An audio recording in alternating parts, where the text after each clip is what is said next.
Amandla. Amandla. Away, two. Thank you very much, comrades. Before any further ado, I just want to report to the President that the recent polls are showing that the MK party is cruising nicely. And the MK party is the only organization which stands an opportunity to score and secure the overwhelming victory in the local government elections. That will happen, comrades, for as long as you are united. It will happen for as long as you don't fight over nothing. It will happen if you do not focus on things which have nothing to do with liberating blacks in general and Africans in particular. As from today, we have a responsibility to preach the gospel of the MK party in all corners of South Africa.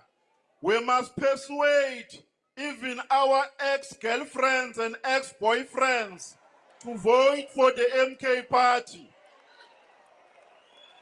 Because the MK party is the only credible voice of black people. There is no any other alternative except the MK party. Sithi-ke comrade, asibeswatshela amasela e-ANC emikhandlwini ukuthi awabeqoqa ngoba siyeza. The countdown has begun. Ababe bebali insuku lamasela asebenzisa employment emkhandlwini ukuthi abantu besifazana bavula amathanga ukuze baqashwe. Sithi insuku zabo, their days are numbered. The MK party will take over and liberate the people of South Africa. Angikho-ke lapho, comrades. I was just passing by. Ibalulekile lento eshuwo uSecretary General womkhonto wesizwe party la. Ethi ama polls mabebheka ayabavuna. Lokho kubabeka ethubeni elihle kodwa lokho kuyokwenzeka uma bebamsene bangalibanga ubala. Bangayibanga into engayisizi ngalutho iparty, bangazibanga izinto ezingeke zibasize ngalutho. Siyazi ukuthi MK party inamaqembu amabili. Kukhona oMafikizolo, then kukhona laba baka December 2023. Kufuneka iphele leyo nto leyo ngaphakathi. Futhi angiqaphelile selokhu afika uNomvalo kule position anikweni kubo Secretary General. Ukhuluma izwe lodwa ukuthi let them unite, babe into eyodwa. Ilokho nje kushoyo ukuthi abahlangane babe into eyodwa. Yena nje ngicabanga ukuthi irole yakhe azinike yona ukubumba iqembu libe into eyodwa ngoba ngale kwalokho ayikho into ezoba impumelelo nenqobekela phambili. Angeke ufune ukuthi abantu base South Africa bakuthembe ngokuthi wena uzomanage idingo zabo kodwa your house is not in order. Angeke kuze kwenzeke. Ngakho ke kufanele abantu abangamamember omkhonto wesizwe party baqonde lokho futhi bahloniphane. Noma ubani obekwe kwiposition noma ngathiwa lo muntu awumthandi kodwa for a sake yeqembu kufanele kubanjiswane. Noma ngathiwa lo muntu uyambona ukuthi unamaphutha nawo ungwakwenu. Uma kuwina yena enza kahle yena iqembu elizothola udumo. Ngakho ke kufanele bangenelele bamlekelele. Kuneletha kayikhiphile uNomvalo la engifuna ukuyifunda. Media statement 27 April 2026. Isihloko sithi MK party to announce new provincial and regional structures on 28 April 2026 following countrywide election consultative forum. The Umkhonto wesizwe party MK party leadership led by Secretary General Sibonelo Nomvalo will on the 28th of April 2026 announce new provincial and regional structures This leadership announcement follows the MK Party's countrywide election consultative forum, which was held over the past few weeks in preparation for the 2026 local government elections. Futhi ke namhlanje uNomvalo uzomemezela amagama labantu abaqokiwe ngokweindawo zonke lezi bebehambela kuzo. Sizokhumbula ukuthi babephume ngokwehlukana.